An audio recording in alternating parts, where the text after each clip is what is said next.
Fox 45 Weather Authority team. More news, more local. We are back as more details emerge in the Orlando massacre. Responsibility for the lives lost and future prevention quickly moves to the forefront. Here now for a legal standpoint, Charles Gilman, managing partner with Gilman and Bedigian. And thank you so much for coming in. My pleasure. And you know, obviously we offer our condolences to everybody who was involved, all the victims and their families. Incredible. Historical massacre happening here out of Orlando. It's Sunday morning. You're hit with the headlines. But let's move this story along here, because normally the way that it happens is we hear some details, we find out about the family, and then we get all this information about the shooter. But then there's lawsuits that always happen later on.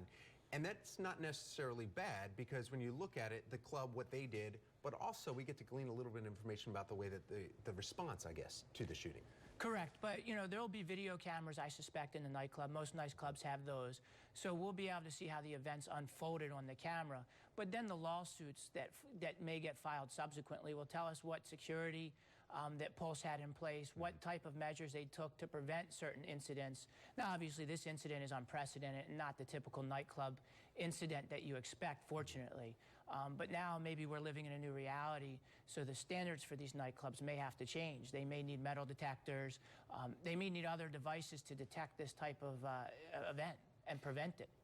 Unprecedented. So now you're looking at, how is a nightclub even going to, I mean, why would you even think that something like this would happen in your club? They did have an off-duty police officer, as you just saw from that press conference, that was there, that apparently saved a lot of lives by being there. And then there was action on the police force too. How are we supposed to take actions like this if there is a group lawsuit because they're trying to uncover more information from what happened and how police responded? All right, well, the police response will be gauged on a reasonable person, or a reasonable person standard under the circumstances. And under the circumstances, you have to analyze what the police did. And was breaking the wall down with the Bearcat the reasonable thing to do? Was it the most prudent thing to do? And you also have to take into account in your analysis whether under the circumstances and the amount of time they had to make a decision, was it reasonable? You can't judge it based on the fact that they had 2 or 3 hours or 4 hours to make a decision, because they didn't. Lives were at stake and they had to make quick decisions.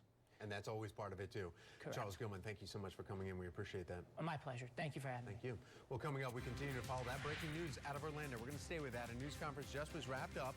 Who police say they will prosecute in the deadly shooting if needed. 7:59 is your time.